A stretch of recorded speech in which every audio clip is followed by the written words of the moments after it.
नमस्कार। कार्यक्रम जीवन शैली में आप सभी दर्शकों का बहुत बहुत स्वागत, अभिनंदन। मैं हूं आपके साथ विश्वबंधु पांडे।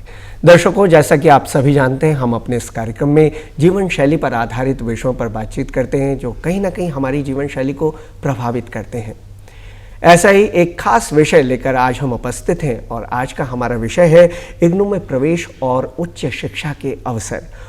और इस विषय पर बातचीत करने के लिए हमारे साथ हमारे स्टूडियो में उपस्थित हैं डॉक्टर अनिल कुमार डिमरी, जो कि वरिष्ठ क्षेत्रीय निदेशक हैं रीजनल सेंटर देहरादून इग्नू के। डॉक्टर साहब, आपका बहुत बहुत स्वागत, अभिनंदन दूरदर्शन के स्टूडियो में। जैसा कि आज हम अपने इस कार्यक्रम के अंतर्गत हमेशा से ही हमारी कोशिश रहती है कि हम जीवन शैली पर आधारित नए नए विषयों पर बातचीत करें जो कहीं ना कहीं हमारी जीवन शैली पर प्रभाव छोड़ते हैं और उसे एक बहुत नए आयाम भी उसमें जोड़ते हैं। डॉक्टर साहब, सबसे पहले तो आज हम बात करेंगे इग्नू की स्थापना और उसके उद्देश्य की। जी, जहाँ तक इंदिरा गांधी राष्ट्रीय मुक्त विश्वविद्यालय का सवाल है, तो इंदिरा गांधी राष्ट्रीय मुक्त विश्वविद्यालय की स्थापना 1985 में हुई है और इंदिरा गांधी राष्ट्रीय मुक्त विश्वविद्यालय की स्थापना संसद में पारित एक एक्ट के द्वारा हुई है। और जहाँ तक इस एक्ट का सवाल है, तो देश में अगर आप देखेंगे तो 60 के दशक से ही विभिन्न प्रकार के जो है डिस्टेंस मोड ऑफ लर्निंग के कार्यक्रम चल रहे थे और सबसे पहले इसकी शुरुआत जो है दिल्ली विश्वविद्यालय में 1969 में हुई थी। वहाँ डिपार्टमेंट ऑफ कॉरेस्पॉन्डेंस एजुकेशन की स्थापना हुई थी और डिपार्टमेंट ऑफ कॉरेस्पॉन्डेंस एजुकेशन के बाद फिर इस अन्य विश्वविद्यालयों में भी, जैसे पंजाब यूनिवर्सिटी चंडीगढ़, पंजाब यूनिवर्सिटी पटियाला, इनमें भी जो है डिपार्टमेंट ऑफ कॉरेस्पॉन्डेंस एजुकेशन की स्थापना हुई थी। और इन सब की सफलता को देखते हुए बाद में 1982 में सर्वप्रथम जो है देश में आंध्रा ओपन यूनिवर्सिटी के नाम से जो है 1982 में आंध्र प्रदेश में स्थापना हुई। और इनफैक्ट जो आंध्रा ओपन यूनिवर्सिटी के जो वाइस चांसलर थे, तो उनकी आंध्र प्रदेश में सफलता को देखते हुए उन्हीं को ये जिम्मेदारी दी गई कि जो है क्यों ना राष्ट्रीय स्तर पर भी एक मुक्त विश्वविद्यालय की स्थापना की जाए। और 1985 में उस समय जो है भारत में जो है इग्नू की स्थापना हुई। और इसके उद्देश्य के जहाँ तक सवाल है, तो इग्नू का मुख्य उद्देश्य बेसिकली उन लोगों को शिक्षा पहुँचाना है जो अपनी आर्थिक, सामाजिक, पारिवारिक, भौगोलिक परिस्थितियों के कारण जो है शिक्षा को प्राप्त न कर पाए। जैसे कि आप जानते हैं कि बहुत सारे हमारे लोग हैं, अगर हम उत्तरांचल का ही और उत्तराखंड के ही अपना एक एग्जाम्पल ले लें, तो बहुत सारे हमारे युवा हैं जो कि 10वीं करने के बाद और 12वीं करने के बाद जो है आर्मी में जो है चले जाते हैं। अब आर्मी में रहते रहते वो अगर अपनी शिक्षा को आगे बढ़ाएं तो कैसे बढ़ाएंगे, तो इसलिए जो है ओपन और डिस्टेंस लर्निंग के माध्यम से उनके पास एक सुविधा है कि अगर वो जो है हमारे, क्योंकि हमारा जो नेटवर्क है केवल पूरे भारतवर्ष में आप माने तो लेह लद्दाख से लेके हमारा कन्याकुमारी तक और इधर बाड़मेर बीकानेर से वेस्ट में लेके चूड़ा चांदपुर तक नॉर्थ ईस्ट में भी जो है हमारे अध्ययन केंद्रों का जाल बिछा हुआ है। यही नहीं, हमारे अध्ययन केंद्रों का जो जाल है वो विदेशों में भी है। और वर्तमान में हम जो है अफ्रीकन कंट्रीज़ और इवन जो है इंडियन कल्चरल प्रोग्राम के तहत जो है अफ़गानिस्तान में भी जो है दूरस्थ शिक्षा के माध्यम से विभिन्न पाठ्यक्रमों और कार्यक्रमों का संचालन कर रहे हैं। जी। इसमें और भी हैं, जैसे अब हमारी गृहिणियां हैं, कई सारी हमारी लड़कियां हैं जिनकी जो है समय से पहले ही शादी हो जाती है और अपनी शिक्षा को कंप्लीट नहीं कर पाती है। पारिवारिक जो है परिस्थितियां ऐसी होती है, तो अगर वो भी आगे बढ़ना चाहती है तो उनके लिए भी एक मौका है कि वो डिस्टेंस एजुकेशन के माध्यम से विभिन्न पाठ्यक्रमों और कार्यक्रमों को जोड़कर आगे अपनी पढ़ाई कंटिन्यू करें और बाद में वो किसी समय रोज़गार में जुड़ना चाहती हैं तो रोज़गार में जुड़ सकती हैं। साथ ही साथ कई सारे हमारे युवा हैं जो आर्मी के अलावा विभिन्न पारिवारिक परिस्थितियों के कारण विभिन्न तरह के जॉब करते हैं, कोई अपने बिजनेस में आ जाता है, तो उन लोगों के लिए भी ये एक अवसर है कि वो दूरस्थ शिक्षा माध्यम से जो है करें। क्योंकि इसकी सबसे बड़ी खासियत ये है कि इसमें जो है हमारे सिस्टम में जो है फ्लेक्सिबिलिटी है। बिल्कुल, flexibility in terms of pace means आप जो है 2 साल का कार्यक्रम है या बीए आपका 3 साल का कार्यक्रम है तो उसको आप 6 साल तक कर सकते हैं। तो अगर ये 3 साल ये सुविधा आपको है, अगर आप कहीं जॉब कर रहे हैं या अगर कर रहे हैं और आपका जो है जिस दिन इग्नू एग्जामिनेशन कंडक्ट करवाता है उस दिन आप किसी कारणवश एग्ज़ाम नहीं दे सकते हैं तो आपको उसमें डिसहार्टन होने की बात नहीं है, आप नेक्स्ट टाइम में उसका एग्ज़ाम दे सकते हैं। बिल्कुल, तो ये एक साहब, पेस है जी। इसके साथ ही इग्नू जो है वो प्रोत्साहन भी देता है और दूसरों किसी वजह से किन्हीं तमाम कारण अगर किसी के जीवन में ऐसे आ गए हैं कि शिक्षा पूरी न हो पाई तो वो इग्नू पर में प्रवेश लेकर के अपनी शिक्षा को आगे बढ़ा सकता है। जी डॉक्टर साहब, अन्य विश्वविद्यालयों से जो ये मुक्त विश्वविद्यालय है, इंदिरा गांधी मुक्त विश्वविद्यालय इग्नू, ये किस प्रकार से भिन्न है, इस पर आप क्या कहेंगे? इन द सेंस हम ये कह सकते हैं कि जैसे जो हमारे कन्वेंशनल मोड ऑफ लर्निंग के विश्वविद्यालय है उसमें आपको जो है जो कुछ भी है आपको क्लासरूम में जाना है, क्लास अटेंड करनी है और वहाँ जो है अटेंडेंस भी कंपलसरी होती है। जी। तो इसमें इग्नू में जो ये है कि मैंने अभी आपको अभी कुछ देर पहले ही मैं बता रहा था कि हमारे सिस्टम में फ्लेक्सिबिलिटी है। अब अगर हम गढ़वाल विश्वविद्यालय की बात करें या दून विश्वविद्यालय की ही बात करें तो इसमें जो भी विद्यार्थी होंगे ये विद्यार्थी यहीं रह के जो है शिक्षा को प्राप्त कर सकते हैं। लेकिन हमारी खासियत ये है कि सपोज आज हमारे यहीं पे अगर कोई लोग हैं, बहुत सारे, जैसे आप देहरादून का ही एग्जाम्पल लें तो यहाँ बहुत सारे जो है राष्ट्रीय स्तर के जो हैं ऑफिसेस हैं और कल इनमें से किसी का ट्रांसफ़र जो है कहीं दूरस्थ हो जाता है, हो सकता है साउथ चले जाएं, हो सकता है नॉर्थ ईस्ट चले जाएं, तो वहाँ भी हमारे केंद्र हैं। तो ये सुविधा जो है आपका जो है कन्वेंशनल मोड ऑफ लर्निंग में नहीं होगी, ये केवल इग्नू में ही हो सकती है क्योंकि इसका ऑल इंडिया नेटवर्क है और उस नेटवर्क के माध्यम से आज वो देहरादून में है, कल अगर वो नॉर्थ ईस्ट गुवाहाटी में उसका ट्रांसफ़र हो जाता है तो वो गुवाहाटी हम उसके रिकॉर्ड भेज देते हैं। हो सकता है कल कोई यहाँ से साउथ चला जाता है, जैसे बहुत सारे लड़के आजकल IT सेक्टर में बेंगलोर जाते हैं, हैदराबाद जाते हैं, गुड़गांव जाते हैं, दिल्ली जाते हैं। तो अगर उन्होंने यहाँ से अगर कोई कोर्स शुरू किया है और वो यहाँ नहीं दे सकते हैं तो वहाँ बैठ के भी वो उन कोर्सेज़ को दे सकते हैं। इसमें एक और हम सुविधा देते हैं, हमारा अगर कोई देहरादून का विद्यार्थी है वो नहीं चाहता है कि अपना सेंटर जो है वो चेंज करे, परिवर्तित नहीं करे, वो देहरादून ही चाहता है क्योंकि उसका घर देहरादून या उत्तराखंड में कहीं है, तो हमारे पास ये भी एक सुविधा है कि जब वो परीक्षा में बैठता है, अगर वो बेंगलोर में है या हैदराबाद में है या राजस्थान में है, कहीं भी है, वो वहाँ भी परीक्षा में अपीयर हो सकता है। उस केस में उसको जो है अपना सेंटर चेंज करने की ज़रूरत नहीं पड़ेगी। तो ये एक सुविधा जो है विद्यार्थियों के लिए फ्लेक्सिबिलिटी है, बिल्कुल, in terms of place, in terms of pace की मैंने पहले बात की थी और प्लेस की ये बता दी कि आज यहाँ है, कल आप कहीं भी जा सकते। और इसके अलावा और भी बहुत सारे हमारे, जैसे मैं अभी कुछ समय पहले पंजाब में था तो बहुत सारे विद्यार्थी हमारे जो है वहाँ से फॉरेन जाते थे, तो कई सारी एम्बेसीज में भी हम लोग अपने एग्ज़ाम करवाते हैं।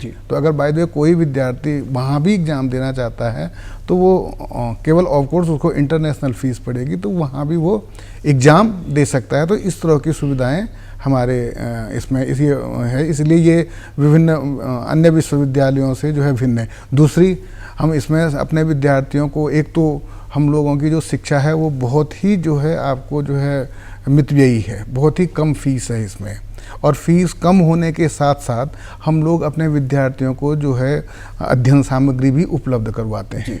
और जो अध्ययन सामग्री हम अपने विद्यार्थियों को उपलब्ध कराते हैं वो अध्ययन सामग्री विश्व में दूरस्थ शिक्षा के विद्यार्थियों के लिए सबसे सर्वोत्तम अध्ययन सामग्री है। 2 बार हम इंदिरा गांधी राष्ट्रीय मुक्त विश्वविद्यालय को कॉमनवेल्थ ऑफ लर्निंग से सेंटर ऑफ एक्सीलेंस का अवार्ड मिल चुका है ये अच्छी अध्ययन सामग्री बनाने के लिए। और ये खूबियाँ जो है निश्चित रूप से इस विश्वविद्यालय को अन्य विश्वविद्यालयों से बिल्कुल अलग करती है। और ख़ास बात ये भी है डॉक्टर साहब की विशेष परिस्थितियाँ, जैसा कि आपने अभी जिक्र किया है कि विशेष परिस्थितियाँ अगर किसी के जीवन में आ गई हैं, चाहे वो समय को लेकर के हैं या फिर उसका वो ट्रांसफ़र हो जाता है कहीं पर, तो उसकी जो शिक्षा है वो रुकेगी नहीं, वो एक लचीलेपन के साथ में चलती रहेगी। बहुत सुंदर।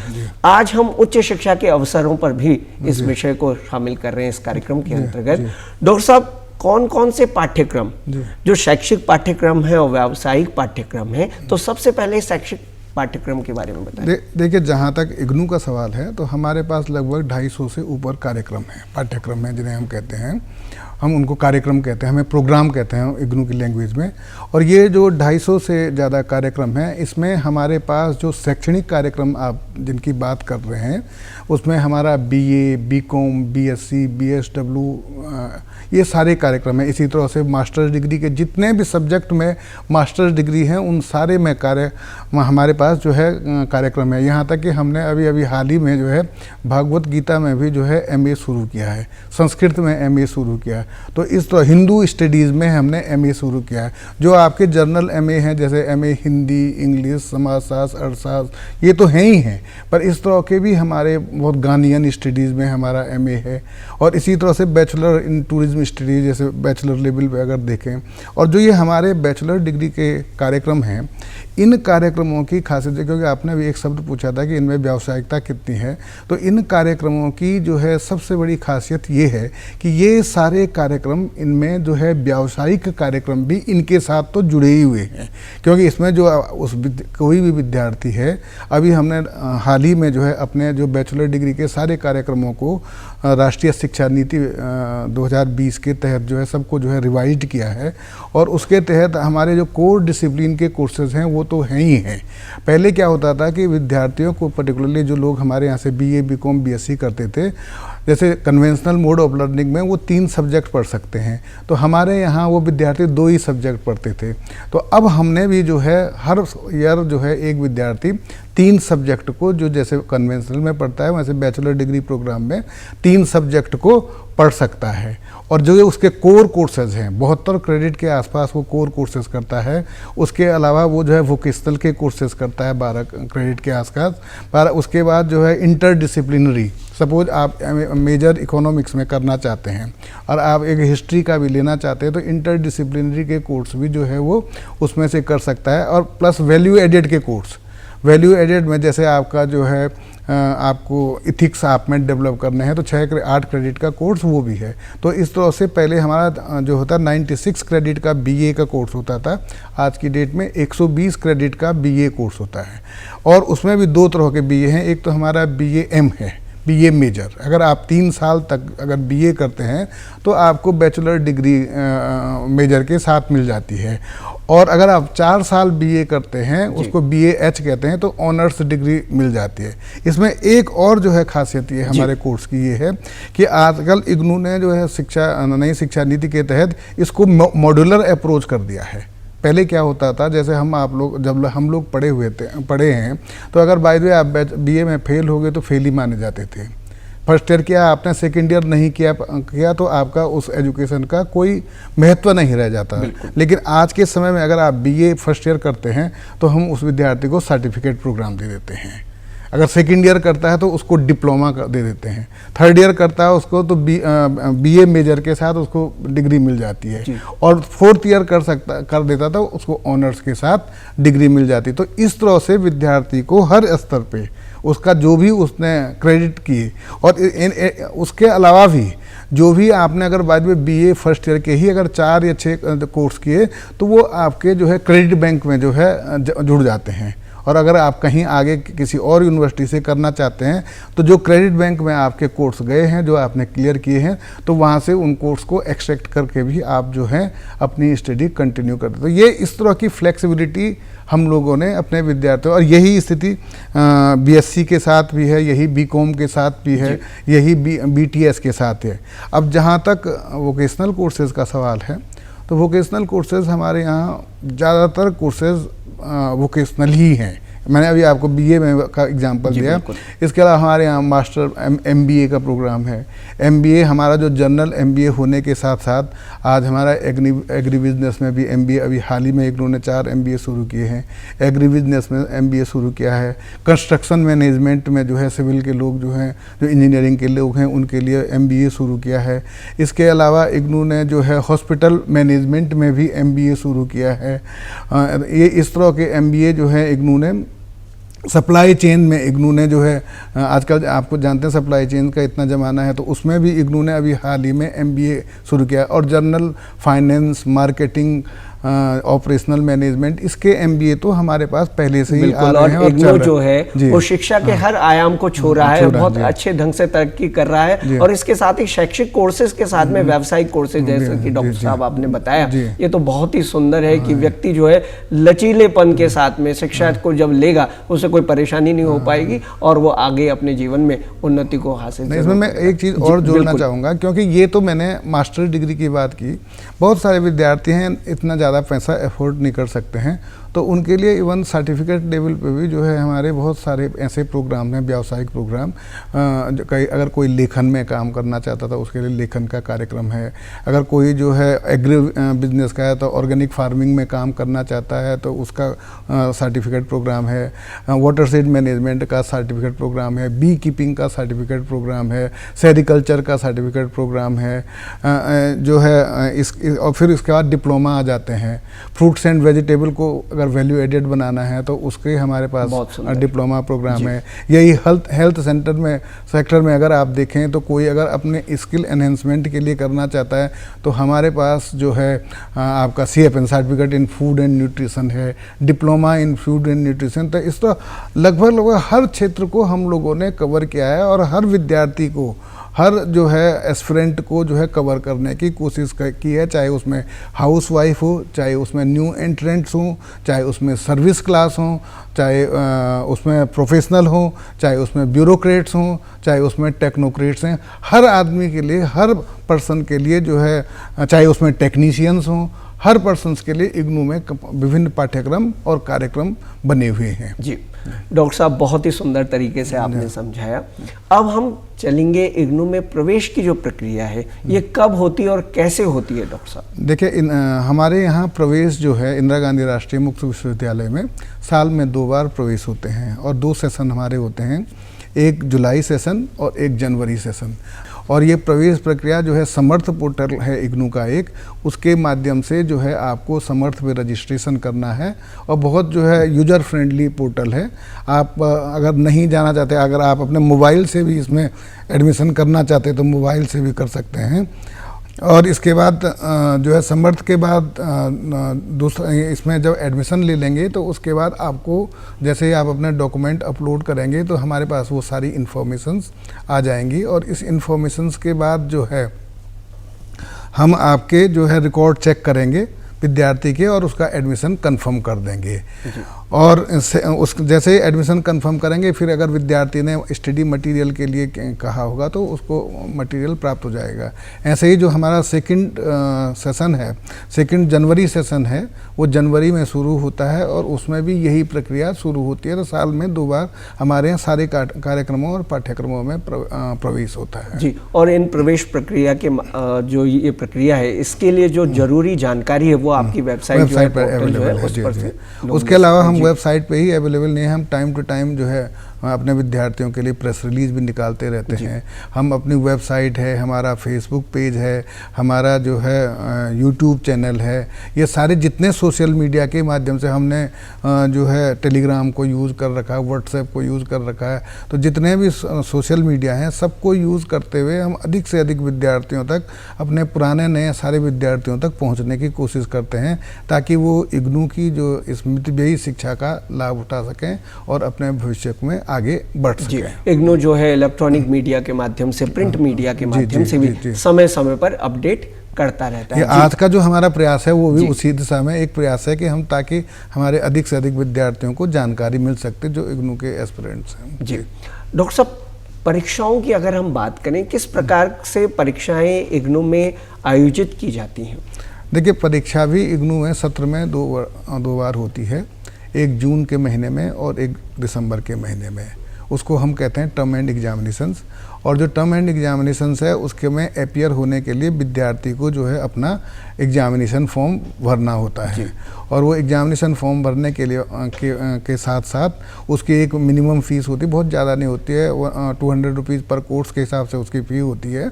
और विद्यार्थी एग्जामिनेशन फॉर्म भरेगा, उसी में अपना जो सेंटर वो आइडेंटिफाई करेगा कि किस सेंटर्स पे जो है उसको अपीयर होना है। जैसे हमारा उत्तराखंड की बात करें तो यहाँ लगभग हर ज़िले में हमारा हमारे सेंटर्स है। यहीं देहरादून में हमारे 4 जगहों पे एग्जामिनेशंस होता है। तो एग्ज़ाम जैसे ही वो फॉर्म भरेगा तो जून के महीने में उसको जो उसका हॉल टिकट जो है इग्नू की वेबसाइट पे अपलोड हो जाएगा और उसके बाद वो जो है उसमें एग्ज़ाम में अपने शेड्यूल के अनुसार अपीयर हो जाएगा। ऐसे ही दिसंबर के महीने में है। फिर हमारे विद्यार्थी, मैंने जैसे आपको शुरू में बताया था, एक फ्लेक्सिबिलिटी है। कभी विद्यार्थी एग्जामिनेशन फॉर्म भर लेता है और अपीयर नहीं हो पाता है, या उसमें से अगर उसने सोचा कि मैं 5 कोर्सेज़ के लिए अप्लाई करूँगा और 5 में से वो 3 ही में अपीयर होता है, तो इन परिस्थितियों में जो है अगर भाई 3 में से 3 क्लियर करेंगे तो वो 3 के 3 उसके क्रेडिट में होता है। हमारे सिस्टम में कोई फेल नहीं होता है। अगर उसने 5 में से 3 किए, 3 में से 2 ही क्लियर किए, तो हम उसको कंप्लीट और इनकम्प्लीट दिखाते हैं। जैसे उसके सारे कंपोनेंट कंप्लीट हो जाते हैं तो हम उसको कहते हैं कि ये आपका कोर्स ये कंप्लीट हो गया है, और जो नहीं होता है उसको हम कहते हैं कि इनकम्प्लीट है, इसको आप पूरा करिए। क्योंकि इसमें 2 कंपोनेंट होते हैं। ये एग्जामिनेशन की जहाँ बात है तो इसमें बहुत सारे कंपोनेंट है। एक तो हम टर्म एंड एग्जामिनेशंस की बात करते हैं, इसके अलावा विद्यार्थियों को जो है असाइनमेंट्स भी जमा करने पड़ते हैं जिन्हें हम सत्रीय कार्य करते हैं, और सत्रीय कार्य जो है हमारी वेबसाइट पे अवेलेबल है। जैसे ही विद्यार्थी ने, आपने प्रवेश की बात की, जैसे विद्यार्थी का प्रवेश कन्फर्म होता है तो उसके बाद हम एक इंडक्शन मीटिंग अपने हर अध्ययन केंद्र पर आयोजित करते हैं, जहाँ हम सारे विद्यार्थियों को बुलाते हैं। और आजकल हम जो है ऑनलाइन के माध्यम से भी अपनी इंडक्शन मीटिंग ऑर्गेनाइज कर रहे हैं। तो जब वहाँ पे विद्यार्थी आते हैं तो उनको, हमारा उद्देश्य होता है कि उनको जो डिस्टेंस एजुकेशन की बारीकियां हैं उसको समझा दें कि कैसे आप प्रवेश लेंगे, कैसे आपको आगे क्या क्या एक्टिविटीज़ करनी है, कहाँ आपके जो है काउंसलिंग क्लासेस लगेंगी। क्योंकि हम बहुत विद्यार्थियों को जो है निरंतर, हमारी जो पूरी अप्रोच है लर्नर सेंट्रिक है। तो लर्नर सेंट्रिक में बहुत सारे कंपोनेंट है। पहला कंपोनेंट आ गया कि हम विद्यार्थियों का हमने एडमिशन किया। एडमिशन के बाद दूसरा कंपोनेंट हमारा ये आ गया कि उनके अध्ययन सामग्री हम उनको पहुंचाते हैं। अध्ययन सामग्री पहुंचाने के बाद हमारा तीसरा कंपोनेंट आ गया कि उनको अपने असाइनमेंट्स करने पड़ते हैं और हम उनको मदद करते हैं कि किस तरह से उनको असाइनमेंट तैयार करने हैं। फिर चौथा कंपोनेंट आ गया कि उनका जो है उनको अपने प्रोजेक्ट, प्रैक्टिकल, प्रैक्टिकम ये सारे तैयार करने पड़ते हैं। और लास्ट में आता है टर्म एंड एग्जामिनेशन, जो हम 2 बार साल में कराते हैं, 1 जून के महीने में और 1 दिसंबर के महीने में, और जिसमें मैंने बताया कि फ्लेक्सिबिलिटी है, आप अक्रॉस द कंट्री, पूरे भारत में कहीं भी एग्जामिनेशंस में अपीयर हो सकते हैं। और दूसरी फ्लेक्सिबिलिटी ये है कि अगर आपने 5 कोर्सेज़ के लिए भरा और उसमें आपको मौका मिला कि आप एक ही कोर्स में अपीयर हो गए और वो क्लियर कर लिया, तो एक आपका इंटैक्ट रहेगा, बाकी के लिए आपको अपॉर्चुनिटी दिसंबर के महीने में या फिर जून के महीने में मिल जाती है। जी डॉक्टर साहब, मान्यता का सवाल काफ़ी उठता है कि विश्वविद्यालय की जो मान्यता है वो किस तरह की है, अन्य विश्वविद्यालयों की तरह है, या फिर कहते हैं कि कुछ केंद्रीय जैसे विश्वविद्यालय होते हैं, मान्यता का सवाल जो है, इस पर आप क्या कहेंगे? देखिए, मैंने आपको शुरू में बताया था कि इंदिरा गांधी राष्ट्रीय मुक्त विश्वविद्यालय की स्थापना संसद द्वारा पारित एक्ट के द्वारा, एक्ट 50 के द्वारा हुई है। तो ये एक केंद्रीय विश्वविद्यालय है जो डिस्टेंस मोड ऑफ लर्निंग से जो है विभिन्न पाठ्यक्रमों और कार्यक्रमों को चलाता है। इसके अलावा जो मान्यता, जहाँ तक की रिकॉग्निशन की बात है, तो आप जानते हैं कि 2-3 कुछ एजेंसियां हैं जो, जिसमें एक यूजीसी हो गई, all India council of technical education, teacher education होगी, जो है टेक्निकल एजुकेशन होगी। तो ये सब जितने भी पाठ्यक्रम और कार्यक्रम हैं, जो भी जिनकी जो रिक्वायरमेंट होती है, बिना उनकी रिक्वायरमेंट को फुलफिल किए हुए हम जैसे किसी भी कार्यक्रम को नहीं चलाते हैं। से फॉर एग्जांपल मैं आपको बताता हूँ कि हम लोग एमएड कार्यक्रम चलाते थे, जिसमें कि national council for teacher education की जो है अप्रूवल की ज़रूरत है। बाद में उन्होंने, national council of teacher education ने एक डिसीजन लिया कि जो है डिस्टेंस मोड ऑफ लर्निंग से एमएड नहीं चल सकता है, तो हमने विड्रॉ कर दिया जैसे ही उनका डिसीजन आया। तो ये तो एक केंद्रीय विश्वविद्यालय है, ये तो हम आइसोलेशन में तो कोई चीज़ चलाते नहीं। और इसके अलावा यूजीसी द्वारा जो है समय समय पर जब से इग्नू की स्थापना हुई है, तब से समय समय पर विभिन्न टाइम पे पत्र जो है जारी किया गया है कि इग्नू की जो है जो डिग्री, डिप्लोमा, सर्टिफिकेट प्रोग्राम जो इंदिरा गांधी राष्ट्रीय मुक्त विश्वविद्यालय द्वारा जो है दिए जाते हैं, वो all India associations of universities के एट पार हैं। जी। जो जितनी भी यूनिवर्सिटी जो है भारत में चलती है, हमारे देश में चलती हैं, उनके एतबार हैं। और मैं आपको एक और बात बताता हूँ कि अगर आप जाएंगे विदेशों में तो इग्नू की मान्यता पे कोई प्रश्न चिन्ह ही नहीं लगाता। बहुत सुंदर। इग्नू तो अगर पूछ लेगा कि गढ़वाल यूनिवर्सिटी कहाँ है, एचएनबीयू गढ़वाल यूनिवर्सिटी, लेकिन इग्नू को कभी कोई पूछता नहीं, क्योंकि मेरा अपना अनुभव है ये। वो सीधा हमें भेज देते हैं कि आप ये बताएं कि ये इस विद्यार्थी ने आपके यहाँ से किया या नहीं किया, केवल यही पूछते हैं वो। डॉक्टर साहब, स्टडी मटेरियल की बात करें, जो पाठ्य सामग्री है वो कहाँ से प्राप्त की जा सकती है? देखिए, पहले तो स्टडी मटेरियल के बारे में मैंने आपको पहले भी बताया कि जो हमारी स्टडी मटेरियल है वो one of the best study material हमारे डिस्टेंस मोड ऑफ लर्नर्स के लिए अवेलेबल है। इसमें दो चीज़ें हैं। एक तो जैसे ही विद्यार्थी का एडमिशन होता है तो विद्यार्थी को जो हमारी अध्ययन सामग्री है उसके घर के पते पे दी जाती है, भेज दी जाती है। जैसे हमारे यहाँ की ये व्यवस्था हो रखी है कि जिन विद्यार्थियों का देहरादून में जो है एड्रेस होगा, देहरादून शहर और उसकी विसिनिटी जैसे डोईवाला, डाक पत्थर वगैरह, तो उनका अध्ययन सामग्री हमारे पास आती है, क्षेत्रीय केंद्र देहरादून पे आती है, और हम क्षेत्रीय केंद्र से ही उसका वितरण करते हैं। विद्यार्थियों को एसएमएस भेजते हैं कि आप अपना अध्ययन सामग्री कलेक्ट कर लें। कोई बात नहीं, विद्यार्थी हमने उनको एक डेट दी, उसमें नहीं आते हैं तो जब भी वो आते रहते हैं हम उन विद्यार्थियों को अध्ययन सामग्री देते रहते हैं। एक तो माध्यम ये है। जो हमारे दूर दराज के विद्यार्थी हैं उत्तरांचल के, जैसे विभिन्न चमोली हो गया, पिथौरागढ़ हो गया, बागेश्वर हो गया, यहाँ के विद्यार्थी, तो यहाँ के विद्यार्थियों को डायरेक्टली हमारे दिल्ली मुख्यालय से अध्ययन सामग्री उनके जो घर के जो एड्रेस हैं उन पे भेज दी जाएगी। यहाँ आपका उत्तरकाशी हो गया, टिहरी हो गया, यहाँ उनके घर के एड्रेस पे भेज जाए। उसके बाद भी कई बार विद्यार्थियों क्या होता है कि ट्रांजिट में उनको अध्ययन सामग्री लॉस्ट हो जाती है, नहीं मिल पाती है, पोस्टमैन डिलीवर नहीं करता, तो वो हमारे संपर्क में आता है, तो हम यहाँ देहरादून से उनको अध्ययन सामग्री उनके पते पर भेज देते हैं जी। और विद्यार्थियों को इसमें और भी पैनिक होने की जरूरत नहीं, क्योंकि हमारी जितनी अध्ययन सामग्री है सारी ऑनलाइन अवेलेबल है। डॉक्टर साहब, जल्दी से सुझाव आप जो देना चाहें जी। सुझाव विद्यार्थियों को यही है कि देखिए, डिस्टेंस मोड ऑफ लर्निंग में क्या होता है, जनरली हमारे विद्यार्थी क्या करते हैं, जो एडमिशन लेने हैं और एडमिशन लेने के बाद जो है भूल जाते हैं कि उनको जो है इसमें आगे भी तैयारी करनी है, असाइनमेंट जमा करने हैं, या कई बार वो अपनी जो है, हमारे क्या होता है, हर कोर्स के लिए एक प्रोग्राम गाइड है जी। और प्रोग्राम गाइड में जितनी भी बातें मैंने आपको यहाँ पे बताई, सारी बातें लगभग प्रोग्राम गाइड में लिखी हुई होती हैं। तो अगर विद्यार्थी अपनी प्रोग्राम गाइड को बहुत अच्छे ढंग से पढ़ लें और उसको अपनी तरह से, एक जिस तरह से हमारी एक रिलीजियस बुक होती है उसके अनुसार पढ़ लें, तो वो किसी भी कंपोनेंट को अपने जो है छोड़ेगा नहीं, उसका कोर्स टाइमली कंप्लीट हो जाएगा और उसको क्षेत्रीय केंद्र, मुख्यालय या अध्ययन केंद्र जाने की भी उतनी आवश्यकता नहीं है। तो विद्यार्थियों से सुझाव है कि वो जब भी इग्नू में एडमिशन लें, प्रोग्राम गाइड को थोरोली अवश्य पढ़ें जी। डॉक्टर साहब, आप हमारे कार्यक्रम में शामिल हुए और इग्नू में प्रवेश और उच्च शिक्षा के अवसर पर आपने बहुत ही लाभप्रद जानकारी हमारे दर्शकों के साथ साझा की। इसके लिए आपका बहुत बहुत धन्यवाद। नमस्कार।